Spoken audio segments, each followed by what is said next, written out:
Welcome to the Secret Lives channel. On his 40th birthday, Damian Blackwood sat atop a global empire, convinced he was untouchable. In a fit of peak arrogance, he chose to publicly humiliate his wife, tossing her humble gift aside as trash to entertain his wealthy guests. It was the most expensive mistake he would ever make. Inside that discarded, dusty box lay a secret capable of dismantling his skyscrapers and seizing his supercars. Damian thought he was married to a worthless woman, but he's about to find out she holds the deed to his entire life. The chandeliers inside the grand ballroom of the Pierre Hotel in New York City didn't just sparkle. They seemed to judge.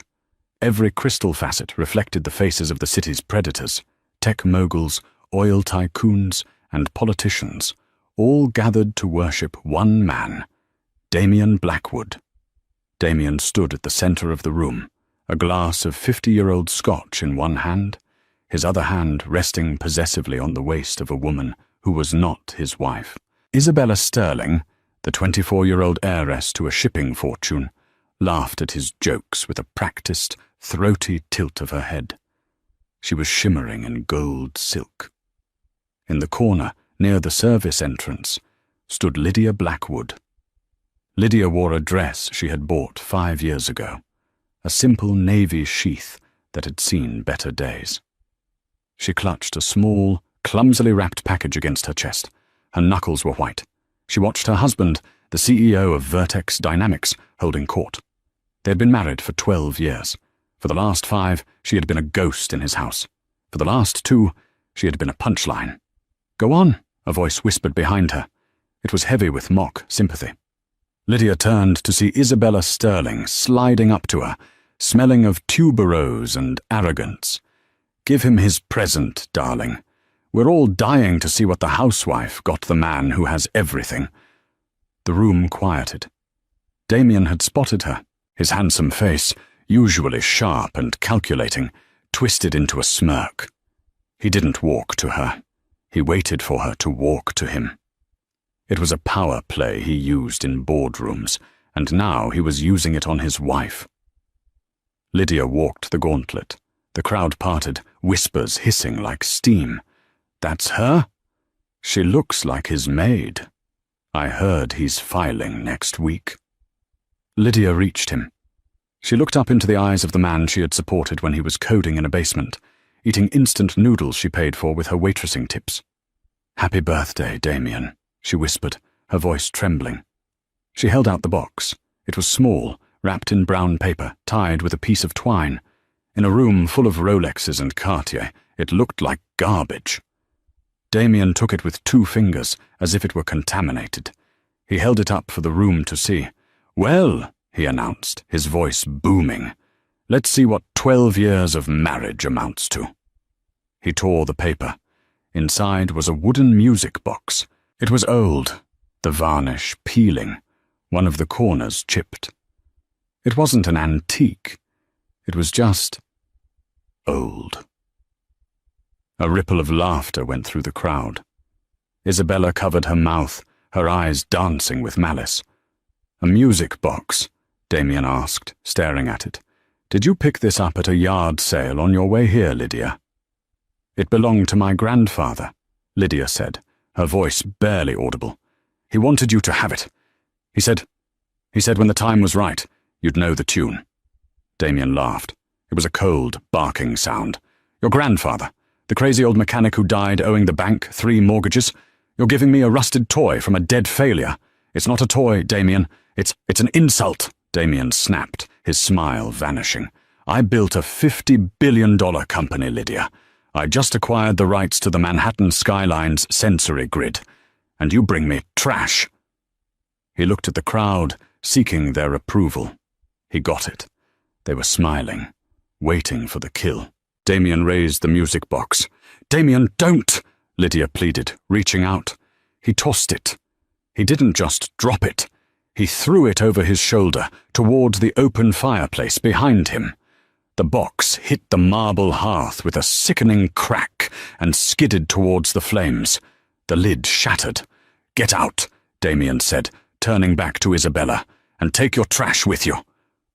Lydia didn't scream. She didn't cry. Not yet. She scrambled past the laughing billionaires, dropping to her knees on the hearth. She grabbed the broken box just before the fire caught the wood. The metal mechanism inside was hot, searing her palm, but she held it tight. She stood up, clutching the broken pieces to her chest. She looked at Damian one last time. He wasn't even looking at her. He was toasting with Isabella. Lydia turned and walked out. The silence that followed her wasn't out of respect. It was the silence of people who had just watched a public execution and enjoyed it. But as she exited the Pierre Hotel into the freezing New York rain, Lydia looked down at the broken box in her hands. The fall had dislodged the false bottom her grandfather had installed 50 years ago. Sticking out of the splintered wood wasn't a music cylinder. It was a micro SD card, encased in a tube of heavy lead, and a small folded piece of parchment with a wax seal. The United States Patent Office, 1974.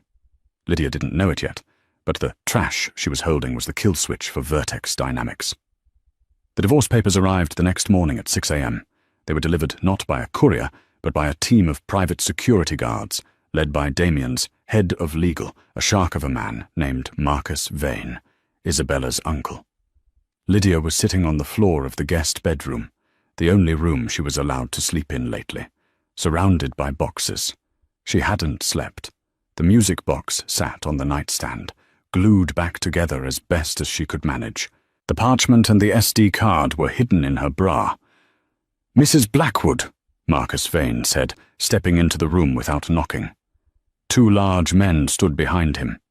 "Mr. Blackwood requires the premises vacated by noon. Here is the settlement offer." He tossed a thick envelope onto the bed. Lydia didn't touch it. "He's kicking me out of the house we bought together?" "Correction," Marcus sneered, adjusting his silk tie. "The house he bought. You are listed as a dependent. The prenup you signed—" "I never signed a prenup," Lydia said, standing up. "We didn't have money for a prenup when we got married. We had nothing." Marcus smiled, a thin reptilian expression. He pulled a document from his briefcase. "You signed this 3 years ago, during the restructuring of the company. You thought it was a tax form. It was a post-nuptial agreement waiving all rights to Vertex assets and real estate in exchange for a lump sum." Lydia felt the blood drain from her face. She remembered that day. Damian had been so sweet, so stressed. "Just sign this, honey. It keeps the auditors off our back." She had trusted him. "The lump sum," Marcus continued, "is $50,000. Generous, considering." "50,000? Lydia laughed, a dry, hysterical sound. "Vertex is worth $50 billion. I worked 2 jobs to pay for the servers when he started the company. I wrote the initial marketing copy." "Unsubstantiated," Marcus said, checking his watch. "You have 4 hours. Anything left behind will be incinerated. Oh, and Damian specifically asked for the garbage he threw out last night. He wants to burn it personally to ensure no bad luck remains." Lydia's hand went instinctively to her chest where the SD card lay against her skin. "I threw it away," she lied, "in a dumpster on 5th Avenue. Marcus narrowed his eyes. He signaled the guards. "Check her bags." They tore through her meager belongings. They ripped open her suitcase, dumping her clothes on the floor. They checked the pockets of her coats. They didn't check her person. "It's not here," one guard grunted. Marcus looked at Lydia with pure disdain. "You're a pathetic woman, Lydia. Damian is going to marry Isabella. They're going to be a power couple on the cover of Time. You're going to be a trivia question. Who was Damian Blackwood's first mistake?" "Get out," Lydia whispered. "We'll wait in the hall." "Noon, Lydia." When the door clicked shut, Lydia collapsed. She wanted to scream. She wanted to break something. But then she remembered the parchment. She pulled the folded paper from her bra. Her hands shook as she unfolded it. It was old, smelling of cedar and tobacco. It wasn't just a patent. It was a deed of trust. It was dated October 14th, 1974.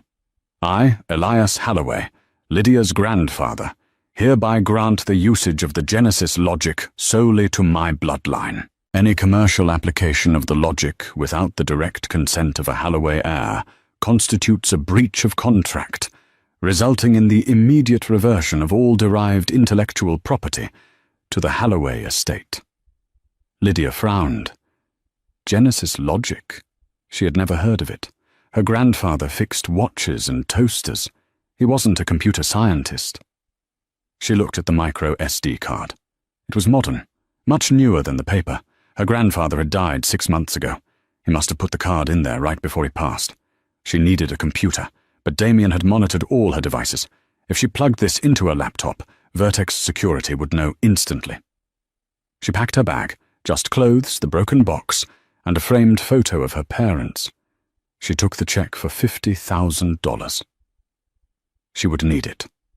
Not to live, but to fight.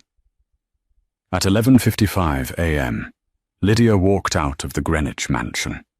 It was raining again.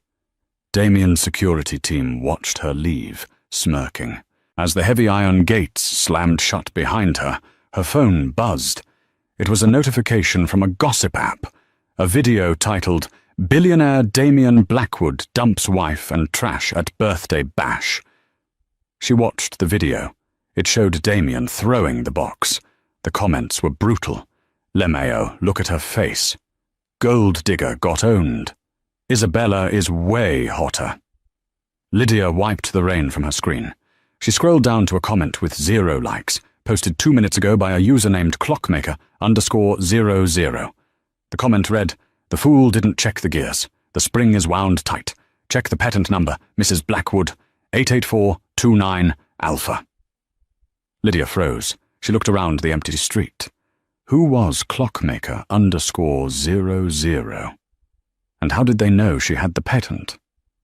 She hailed a cab. "Where to, lady?" "The public library," Lydia said. "The one with the worst internet connection in the city." She wasn't going to run. She was going to find out what her grandfather had really left her, and then she was going to burn Damian's world to the ground. The Queen's Public Library was smelling of wet wool and old paper. Lydia sat in the farthest corner, huddled over a public terminal that looked like it was running Windows 95. She pulled her hood down low. Her bank account had already been frozen. Marcus Vane worked fast. But she had managed to withdraw $2,000 in cash before the lock hit. She inserted the SD card into a cheap card reader she'd bought at a drugstore. The screen flickered. A command prompt popped up, black and green. No fancy interface. Just text. Genesis logic detected. User, Elias Halloway. Status, dormant. Enter passphrase. Lydia stared at the blinking cursor. Passphrase. She thought of her grandfather, Elias. He was a man of grease and gears, always tinkering in his garage with radios and old clocks. He hated computers, or so she thought. "When the time is right, you'll know the tune," he had said. The music box. The tune it played before Damian smashed it was Greensleeves. Lydia typed Greensleeves. Access denied. She frowned. She tried Lydia. Family, Vertex. Access denied. 1 attempt remaining. Data wipe imminent. Her heart hammered against her ribs. If she guessed wrong, the evidence would be gone forever. She closed her eyes, picturing the music box. It was a carousel. Horses. But one horse was different. It had a broken leg that Elias never fixed. He called it the Lame King. She typed, "Lame King." The screen went black. For a horrifying second, she thought she had wiped it. Then files began to cascade down the screen almost and faster than she could read. Videos, schematics, lines of code, and emails. Thousands of emails between Damian Blackwood and Elias Halloway. Lydia clicked on a video file dated 12 years ago. The grainy footage showed a younger Damian, desperate, sitting in Elias's garage. "I can't figure out the stabilizing loop, Elias. The investors are going to pull out. I need the code." Elias, wiping grease from his hands, shook his head. "The code is dangerous, son. It learns too fast. It's not for sale. It's for the public trust. If you sell it, you enslave the world." Damian grabbed Elias's arm. "I won't sell it. I swear. I just need to show them it works.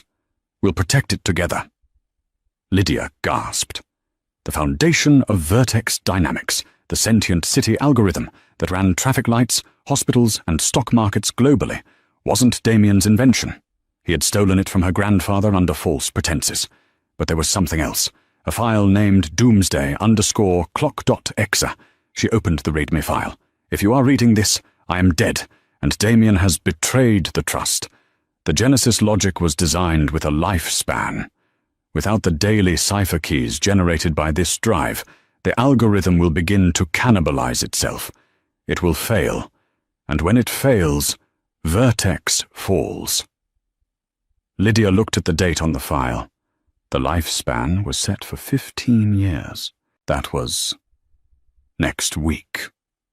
A shadow fell over her desk. Lydia snapped the laptop shut, her heart leaping into her throat. She spun around. Standing there wasn't a security guard. It was an old man in a trench coat that had seen better decades. He had wild white hair and thick Coke bottle glasses. He held a flip phone in his hand. "You're making a lot of noise on the network, Mrs. Blackwood," the man rasped. "Clockmaker_00 sends his regards." Lydia clutched her bag. "Who are you?" "I'm Walter," the man said, offering a hand that was missing a pinky finger. "Walter O'Connell. I built the box your husband smashed, and if we don't move in 30 seconds, the men in the black SUVs outside are going to turn us both into missing persons reports." Lydia looked out the window. Sure enough, 2 black Cadillacs were idling at the curb. Marcus Vane's goons. "Where do we go?" Lydia asked. Walter grinned, showing gold teeth. "To the only place Damian can't track, the subway." 3 days passed. Damian Blackwood was on top of the world. He stood on the balcony of the Vertex Tower, looking down at Manhattan. The city was literally pulsing with his tech. Every streetlight, every subway turnstile, every ATM was running on Vertex core. His engagement to Isabella Sterling was trending #1 worldwide. The stock was at an all-time high of $4,500 a share. "Sir?" Damian turned. Marcus Vane was standing by the glass doors, looking uncharacteristically pale. "What is it, Marcus? Did we find Lydia?" "No, sir. She's vanished. We tracked her to a library in Queens, but she slipped out the back. But that's not the problem." Damian sipped his espresso. "Then what is?" "The core, sir. It's lagging." Damian laughed. "Lagging? We have quantum processors. Nothing lags. It's not hardware, it's the code. Since this morning, the prediction algorithms are off by 0.04%. It sounds small, sir, but it's compounding. Traffic lights in Tokyo went out of sync for 10 seconds. A hospital in London lost patient data for a minute." Damian frowned. "Run a diagnostic." "We did. The system is returning an error message we've never seen before." Marcus held out a tablet. On the screen, flashing in red, was the text, "Insert Disc 2. Please play the tune." Damian dropped his cup. It shattered on the floor, echoing the sound of the music box breaking. "That old fool!" Damian hissed. "Elias booby-trapped it." "We need that box, Damian," Marcus said, his voice tight. "The pieces you threw in the fire." "I burned them," Damian said, pacing. "I watched the wood turn to ash." "The mechanism was metal," Marcus countered. "Lydia took the mechanism. If she figures out what it is—" "She's a waitress, Marcus. She's a nobody," Damian roared, his face turning red. "She doesn't know code. She barely knows how to use an iPhone." "She has help," Marcus said. "Our facial recognition picked up a known associate near the library. Walter O'Connell." Damian froze. "Walter? He's alive? He's been off the grid for 20 years. He's alive, and he's with your wife." Damian walked to the window. The fear was cold in his stomach, a feeling he hadn't felt since he was poor. If the core crashed, the world would stop. Planes would fall, grids would fail, and he would be liable for trillions. he would be in prison for life. "Find them," Damian whispered. "Put a bounty on her head. $5 million. I don't care if it's legal. I want that drive." Meanwhile, 40 feet underground, in a decommissioned subway maintenance tunnel, Lydia was undergoing a transformation. Walter's lair was a tech wonderland built into the damp concrete. Servers hummed alongside rusted tracks. "You need to understand, Lydia," Walter said, typing furiously on 3 keyboards at once. Damian didn't just steal a product. He stole a philosophy. Elias wanted Genesis to heal the world. Damian turned it into a leash. Lydia was cutting her hair. She stood in front of a cracked mirror, shears in hand.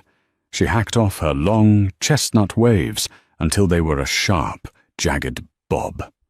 She dyed it pitch black with cheap box dye. "I don't care about the philosophy right now, Walter," she said, her voice hard. "I care about hurting him. He took my life. He humiliated me." "Revenge is a dirty fuel," Walter warned, "but it burns hot." "Is the handshake ready?" Lydia asked. "Ready, but you need to deliver it personally. The system requires biometric authorization from a Halloway. You have to be within 100 feet of the main server at Vertex Tower to initiate the override." Lydia looked at the map of Vertex Tower. "The penthouse, that's where the server access is. During the engagement gala tomorrow night." "It's suicide," Walter said. "The place will be swarming with security. Marcus Vane will shoot you on sight." Lydia turned from the mirror. She didn't look like the scared wife in the navy dress anymore. She looked like a weapon. "He won't shoot me," Lydia said, "because I'm not going in as Lydia Blackwood." She threw the $50,000 settlement check onto the table. "Walter, you said you know a forger who can make me a new identity. The best in the city." "Good," Lydia said. "Make me a countess, a foreign investor. Make me someone Damian will want to impress. He'll recognize you," Walter argued. Lydia picked up a pair of colored contact lenses and a sleek, high-collared dress she had thrifted and altered. She applied a dark, aggressive lipstick. She stood differently, spine straight, chin up, radiating cold disdain. "Damian never really looked at me, Walter," she said softly. "Even when we were married, he only saw what I could do for him. If I walk in there as a woman who can give him more power, he won't see his wife. He'll see a deal. And if he catches you—" Lydia touched the cold metal of the drive, now worn as a pendant around her neck, hidden under the silk. "Then I smash the drive," she said, "and we all go down together." The Vertex Tower Engagement Gala was the event of the decade. The entire top floor had been transformed into a hanging garden of Babylon. Champagne flowed from ice sculptures shaped like the Vertex logo. Damian Blackwood was smiling, but his eyes were darting nervously to his phone every 10 seconds. The glitches were getting worse. Earlier that afternoon, the Vertex navigational grid had briefly routed all southbound traffic in Chicago northbound. It was chaos. The stock had dropped 12% in an hour. He needed this night to be perfect to reassure the board.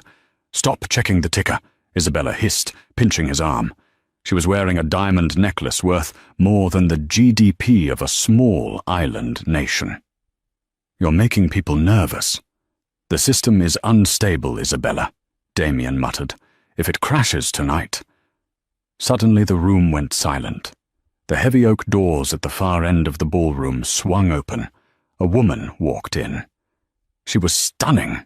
She wore a floor-length dress of blood-red velvet that clung to her silhouette like a second skin. Her hair was jet black, cut in a sharp, asymmetrical bob that framed a face of porcelain pale perfection. Her eyes were a piercing, unnatural violet, contacts, and her lips were painted a dark crimson. She didn't walk. She glided. "Who is that?" Isabella asked, her jealousy flaring instantly. I don't know," Damian said. He was mesmerized. The woman walked straight towards them. Security stepped forward to intercept her, but she flashed a black invitation card, a forgery Walter had spent 20 hours perfecting. She stopped in front of Damian. She was wearing 4-inch heels, making her almost eye level with him. Mr. Blackwood, she said. Her voice was lower, huskier, accented with a vague, untraceable European lilt. I am Alexandra Kovac, representing the Orion Consortium. Damian's eyebrows shot up. Orion was a shadow group of investors rumored to have unlimited capital. I wasn't aware Orion was sending a delegate, Damian said, straightening his tie. We usually don't, Alexandra, Lydia said coolly. But we noticed your technical difficulties in Chicago. We thought you might need a lifeline. Damian flinched. Minor glitches. Under control. Is it? She smirked. It was a cruel, knowing smile. Or is your Genesis logic rejecting the host? Damian froze. Genesis logic. No one outside the inner circle knew that name. We should talk, Damian said, his voice dropping. Privately. Damian, Isabella protested. It's our engagement party. Go buy another island, Isabella, Damian snapped, not looking at her. Miss Kovac, follow me.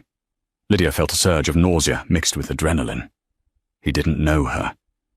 He was looking right into the eyes of the woman he had slept next to for 12 years. And he didn't see his wife. He only saw money. He only saw a deal. Walter was right, she thought bitterly. I was never a person to him. I was furniture. She followed him to the private elevator. Vane, formerly Marcus, stepped in with them, his hand hovering near his jacket pocket. Vane was suspicious. He stared at Lydia, analyzing her. I haven't seen you at the summits, Miss Kovac, Vane said slowly. I don't attend summits, Lydia replied, boring her eyes into his. I attend funerals, and if you don't fix your code, this company is having one tomorrow. The elevator dinged. The penthouse. This was the inner sanctum. One wall was entirely glass, overlooking the city. In the center of the room stood the server monolith, a black pillar of humming servers that housed the master node of Vertex. Show me the fix, Damian demanded, turning to her. You said you have a patch. Lydia walked to the console. Her heart was pounding so hard she thought the velvet of her dress would ripple. She needed to get the drive plugged in. The patch is hardware, she said, reaching for the pendant around her neck. A bypass key. She unclasped the necklace. The micro SD card, encased in its silver setting, dangled in the air. Damian frowned. He stepped closer. He looked at the pendant. He looked at her hands. And then he saw it. A tiny, faint scar on her left thumb. A scar she had gotten from slicing a bagel for him on their first anniversary. Damian's eyes widened. The color drained from his face. Lydia, he whispered. The ride up to the penthouse was a study in suffocating silence. The private elevator, lined with brushed gold and mirrors, hummed softly, a stark contrast to the cacophony of the gala they had just left. Damian Blackwood stood in the center, checking his watch for the third time in a minute. His knuckles were white. Beside him, Marcus Vane stood like a coil of razor wire, his eyes fixed unblinkingly on the woman who called herself Alexandra Kovac. Lydia, currently Alexandra, stood with her back to the mirrored wall. She forced her breathing to remain slow and even, despite the fact that her heart was hammering against her ribs like a trapped bird.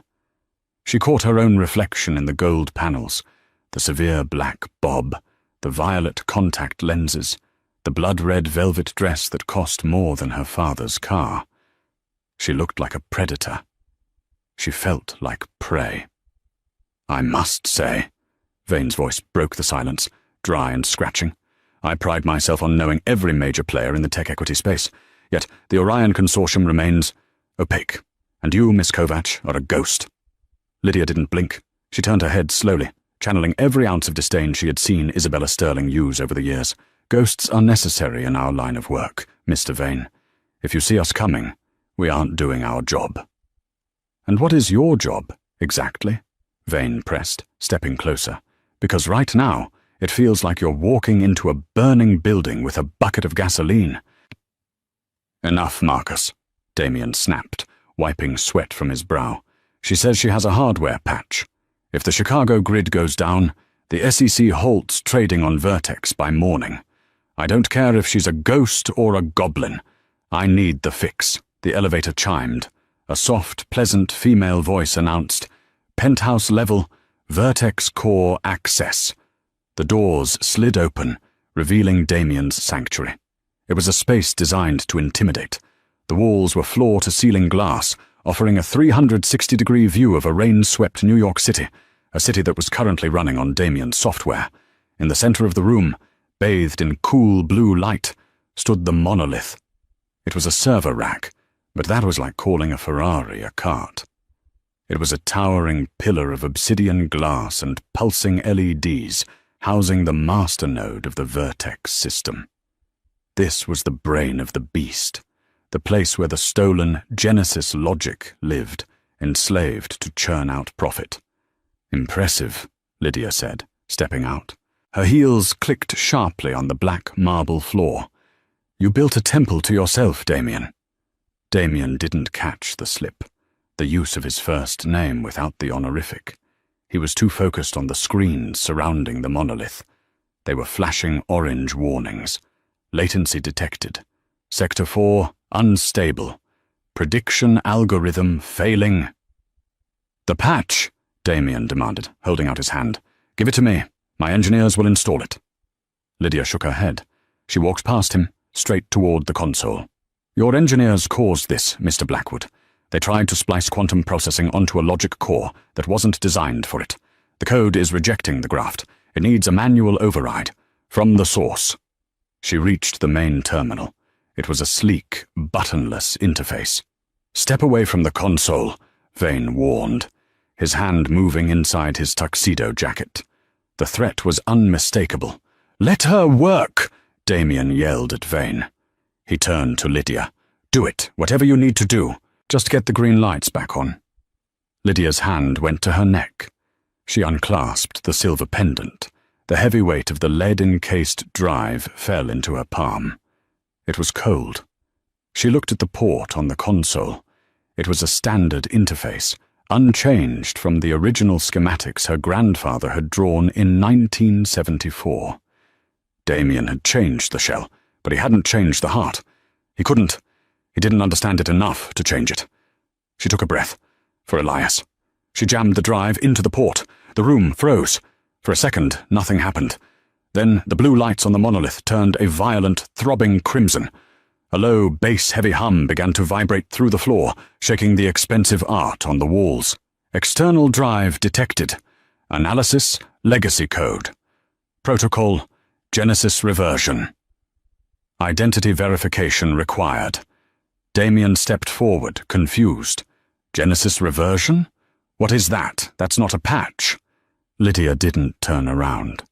She kept her eyes on the screen. Her fingers flew across the holographic keyboard. User Halloway bloodline. Passphrase? It's asking for a passphrase, Damian said, panic rising in his voice. "Miss Kovac, what are you doing?" Lydia typed, "Lame King."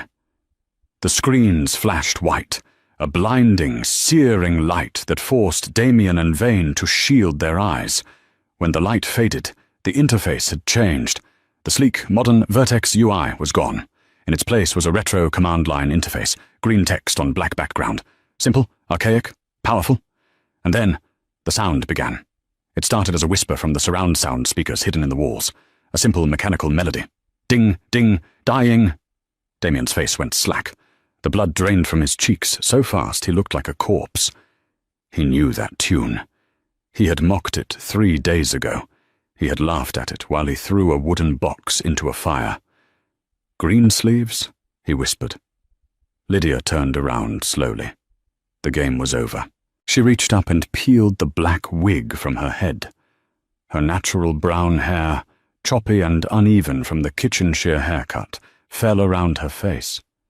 She blinked hard, popping the violet contact lens out of her right eye, then her left, revealing her warm, honey-brown eyes. The eyes that had looked at him with love for 12 years. "Hello, Damian," she said.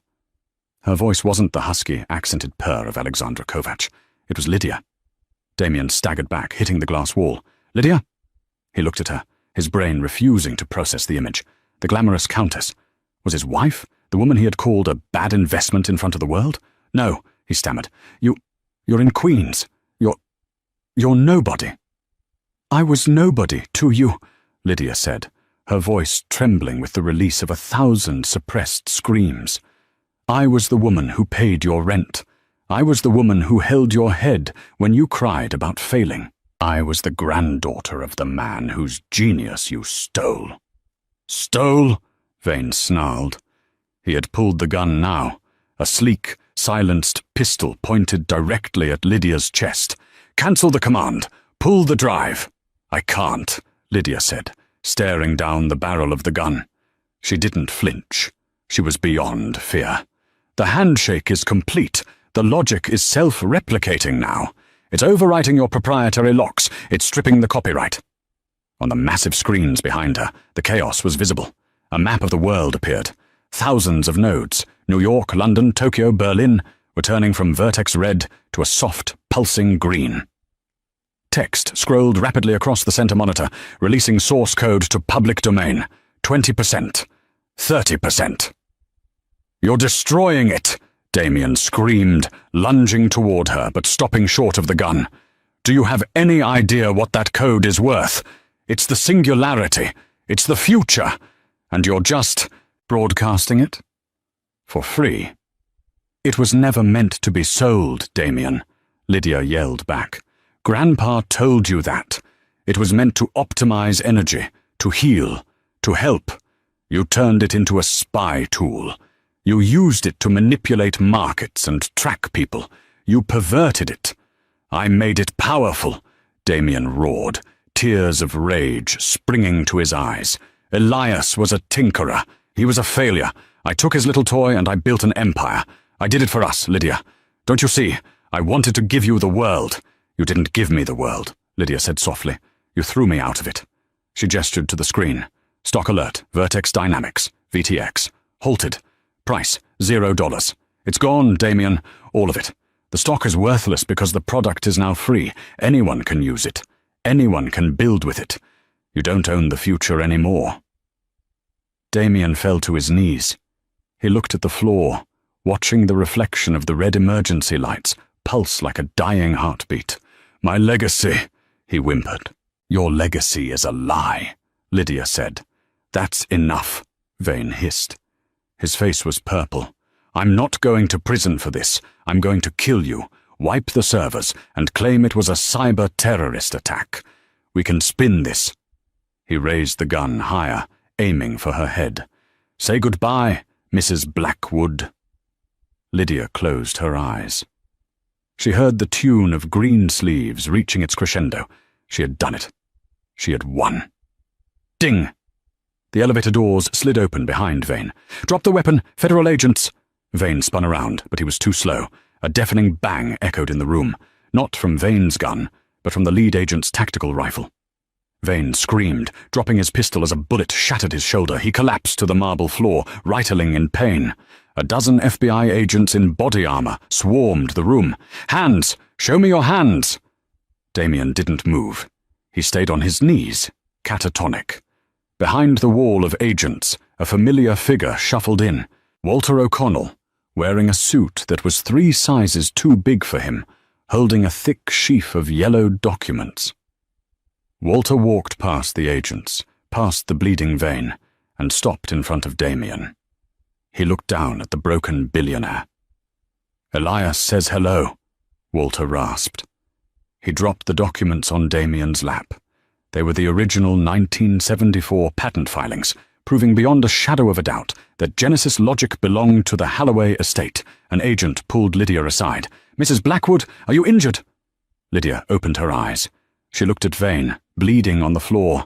She looked at the screens, which now read, "Upload complete, system open," and she looked at Damian.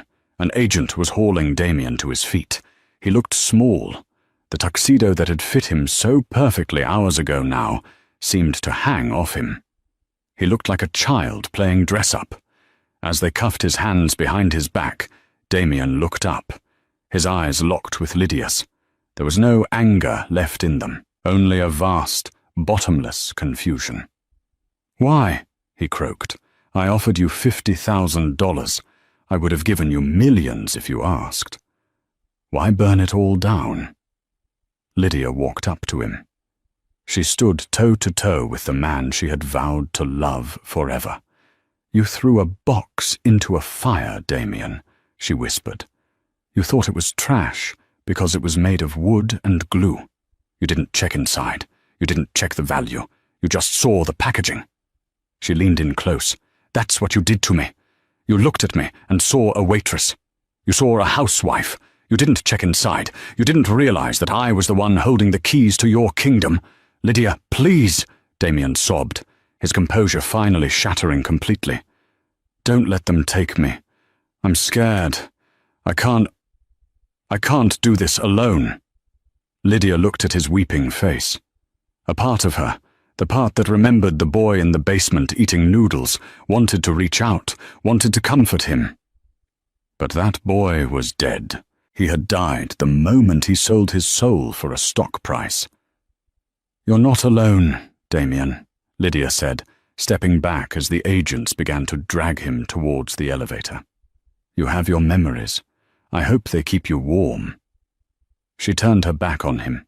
She walked to the window and looked out at the city. Below, the lights of New York seemed to flicker, adjusting to the new rhythm of the code. The chaotic, frantic pulse of the Vertex system was gone, replaced by a steady, harmonic flow. The city was breathing easier. Behind her, the elevator doors closed, cutting off Damian's wails. Lydia took a deep breath. For the first time in 2 years, the knot in her chest was gone. "Nice work, kid," Walter said, coming up beside her and handing her the silver pendant she had pulled from the machine. "You think he learned his lesson?" Lydia looked at the pendant. "I don't know," she said quietly, "but the world did." Winter had come early to upstate New York. The Federal Correctional Institution at Otisville was a sprawling complex of grey concrete and razor wire, a place stripped of colour and devoid of hope. For Damian Blackwood, who had spent the last decade surrounded by Italian marble and velvet, the sensory deprivation was a torture worse than the confinement. The air here smelled of industrial bleach and boiled cabbage. The lights were a constant headache-inducing fluorescent buzz. 6 months. That's how long it had been since the lights went out at Vertex Tower. Damian sat in the visitation room, his hands clasped on the stainless steel table. He looked 20 years older. His hair, once thick and dyed a youthful raven black, was now thinning and shocking white at the temples. His skin was sallow, the result of bad food and zero sunlight. He wasn't wearing an Armani tuxedo. He was wearing a jumpsuit the color of a dirty bandage, with his inmate number stenciled on the chest. The heavy steel door buzzed open. Damian straightened up, adjusting his collar instinctively, a phantom limb of his old vanity. Lydia walked in. She didn't look like the scared wife in the navy dress. She didn't look like the icy countess in red velvet. She looked free. She wore a thick wool coat, a simple cream sweater, and jeans. Her hair was growing out, soft waves framing a face that had regained its color. She carried a leather satchel. She sat down opposite him. The plexiglass barrier between them was thick, scratched by the wedding rings of 1,000 other visitors. Damian picked up the receiver. His hand shook. "You came," he said, his voice raspy. "I didn't think you would." Lydia picked up her phone. Her eyes were sad, but clear. "I have the final decree, Damian. The lawyers said you were refusing to sign." Damian let out a jagged, bitter laugh. "The divorce? That's why you're here. To officially throw me away." "To close the chapter," Lydia corrected gently. "It's over, Damian. Isabella is gone. The board has dissolved. The assets are frozen or seized. There is nothing left to hold on to. Isabella!"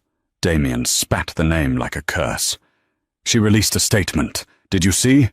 Said she was a victim of my coercive control. She's on a yacht in the Mediterranean right now with a duke." He leaned closer to the glass, his eyes feverish. "But you were the smart one, Lydia. You were always the smart one. Damian, listen to me, he hissed, cutting her off. He looked around nervously at the guards, then lowered his voice. I know what you did. You reverted the code, but you didn't delete the source, did you? You have the master key. The Holloway Protocol.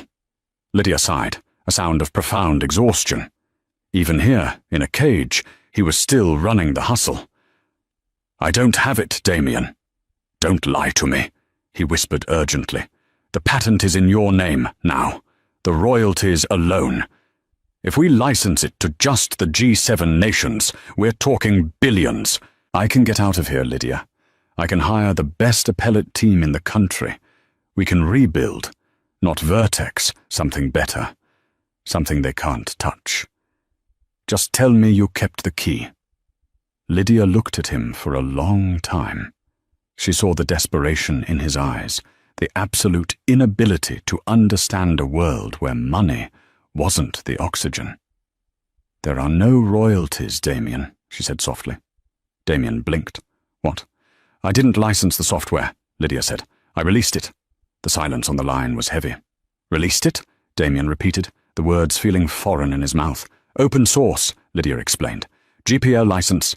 It belongs to the public domain now. The code for the traffic grids, the hospitals, the energy stabilizers. It's all free. Anyone can use it. Anyone can inspect it. No back doors, no profit margins. Damian's face crumpled. It wasn't anger. It was horror. You gave it away, he stammered. $50 billion of intellectual property. You just handed it to the world? It was never ours, Damian. It was Grandpa's gift to humanity. I just delivered the package a few decades late.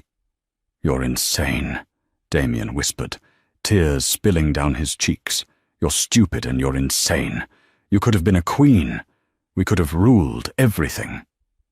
I don't want to be a queen, Lydia said, sliding the divorce papers through the document slot. I just want to sleep at night. I want to look in the mirror and like what I see. Can you say the same? Damian looked at the papers. Then he looked at his reflection in the plexiglass, a hollow, broken man in a beige jumpsuit. He realized then, with a crushing finality, that he wasn't crying for the money. He was crying because he knew she was right. He picked up the pen. His hand trembled as he signed the line next to the X. Damian Blackwood. The signature was weak, barely legible. He pushed the papers back. Lydia, he said, his voice small. The box. The one I smashed. Lydia paused as she packed the papers into a bag. Yes? I'm sorry, he wept. I'm so sorry. It was a nice gift. Lydia looked at him one last time. She didn't offer false forgiveness. She didn't offer him hope. She offered him the truth. It was the only honest thing you ever owned, she said. She hung up the phone. She walked out of the room, leaving the man who had the world at his feet to sit alone in the cold. The bell above the door of the Timekeeper's Rest chimed softly, announcing Lydia's return. The shop was a sanctuary of warmth. It smelled of sawdust, old clock oil, and strong coffee. The walls were lined with hundreds of clocks, cuckoos from the Black Forest, grandfathers from England, mantel clocks from France, all ticking in a chaotic, comforting rhythm. Walter O'Connell was at the main workbench, struggling with the mainspring of a 1920s pocket watch. You back, kid? He grunted, not looking up. I'm back, Walter, Lydia said, locking the door against the winter chill. How was he? Small, Lydia said. He looked very small. Walter nodded. Prisons have a way of shrinking giants. Coffee is in the pot. Lydia poured herself a mug and walked to her own workbench in the back corner. Sitting there, under the warm glow of the articulate lamp, was the music box. It wasn't perfect. The scars were visible. You could see the lines where Lydia had painstakingly glued the splintered wood back together. You could see where the varnish was slightly darker in the spots that had been scorched by the fire. But it was solid. It was strong. Lydia sat down. She ran her fingers over the rough wood. She wound the key at the back. Click, click, click. She flipped the brass latch. The cylinder began to turn. The metal teeth plucked the comb. Alas, my love, you do me wrong, to cast me off discourteously. The melody of green sleeves filled the shop. It was a simple mechanical sound, miles away from the digital perfection of the Vertex servers. It was flawed and beautiful. As the song reached the bridge, a small click sounded from the bottom of the box. The repair Lydia had done on the false bottom held. The secret compartment popped open. Lydia reached in. The SD card was long gone, buried in an FBI evidence locker. But Walter had told her there was something else, something thin, slipped under the velvet lining, that the fire hadn't touched. She used a pair of tweezers to pull it out. It was a photograph, a Polaroid, yellowed with age. It showed two people sitting on the hood of a rusted Honda Civic, eating a pizza from a cardboard box. Damian was 22. His hair was messy, his t-shirt was stained, and he was laughing with his head thrown back. Lydia was next to him, looking at him with a look of absolute adoration. They looked poor. They looked exhausted. They looked incredibly happy. Lydia flipped the photo over. On the back, in Damian's messy scrawl, handwriting she hadn't seen in years, was a note. It was dated the day he gave the box to her grandfather to repair, 10 years ago. To Elias, keep this safe for me. I'm scared, old man. Things are moving too fast. If I ever lose my way, if I ever forget that she is the only thing that matters, make me listen to the song. Remind me who I am. Lydia read the note 3 times, her breath hitched in her throat. He had known. Deep down, before the billions, before the greed rot set in, Damian had known he was losing himself. He had left himself a lifeline in this box, and then, in his arrogance, he had smashed the lifeline to pieces. You okay, Lydia? Walter asked gently from across the room. Lydia looked at the photo. She looked at the boy who had loved her, the boy who had died long before Damian Blackwood went to prison. She stood up and walked over to the cast-iron pot-belly stove that heated the shop. The fire was crackling behind the grate. I'm okay, Walter, she said. She opened the grate. The heat flushed against her face. She held the photo for a second longer, mourning the boy in the picture, not the man in the cell. Then she tossed it in. The flames caught the edge of the Polaroid. The chemical paper bubbled and turned black. The image of the laughing couple curled up, turned to smoke, and vanished up the chimney. Lydia closed the grate. She dusted off her hands. I'm done with the past, she said. She walked back to her bench. There was a broken carriage clock from 1890 waiting for her. The gears were jammed, the face was cracked, but with a little time and a little patience, it would run again. Lydia Blackwood was gone. Lydia Halloway picked up her screwdriver and got to work. Damian Blackwood spent the rest of his life chasing a fortune he could never catch, locked behind bars of his own making. He learned too late that when you trade your humanity for power, you end up with neither. Lydia proved that the most valuable things in this world aren't stocks or bonds. They are loyalty, heritage, and the courage to walk away when you're not valued. She fixed what he broke. Not just the box, but her life. What do you think? Would you have released the code for free like Lydia, or would you have kept the billions? Let me know in the comments below. If you enjoyed this story of justice and karma, please smash that like button, subscribe, and hit the notification bell so you never miss a story. We post new dramas every week. Thanks for watching, and remember, never throw away a gift made with love.